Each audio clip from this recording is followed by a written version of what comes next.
Si la confiance en soi s'accroît au fil des réussites, elle trouve également sa source dans l'estime que nous portons à notre propre personne.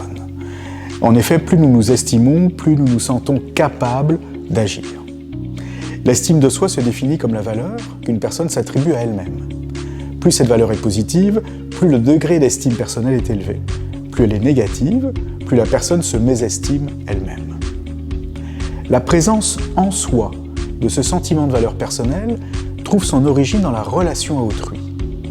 La qualité du regard que les autres portent sur notre personne influence la perception que nous avons de notre propre valeur.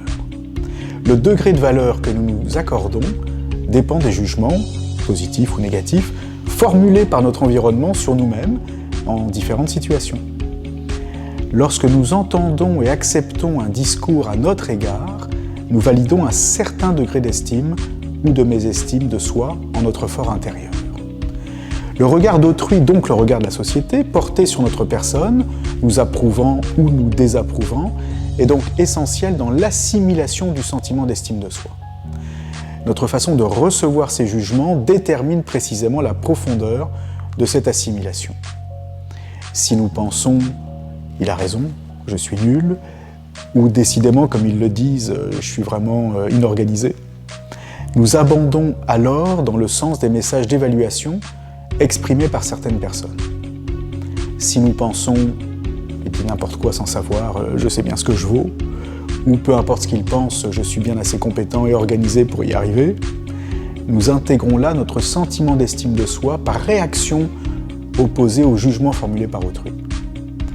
Que nous acceptions d'emblée un jugement négatif à propos de nous-mêmes ou que nous y réagissions en opposition, le degré d'estime de soi qui en résulte a pour origine autrui et son comportement à notre égard. Par ailleurs, au fil de notre croissance, nous devenons plus à même d'édifier par nous-mêmes un bon degré d'estime de soi.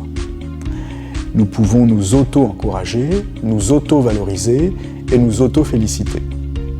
Tant que nous validons par besoin de sécurité et par peur d'être rejetés des jugements limitants sur nous-mêmes tels que « je suis pas assez franc »,« je suis trop lent »,« je suis trop sensible », nous sommes pleinement dépendants de ce que pense autrui et nous intégrons ces jugements comme étant une réalité effective.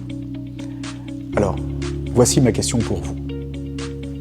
À quel point êtes-vous devenu capable de vous auto-estimer sans attendre l'approbation ou le feedback d'autrui ?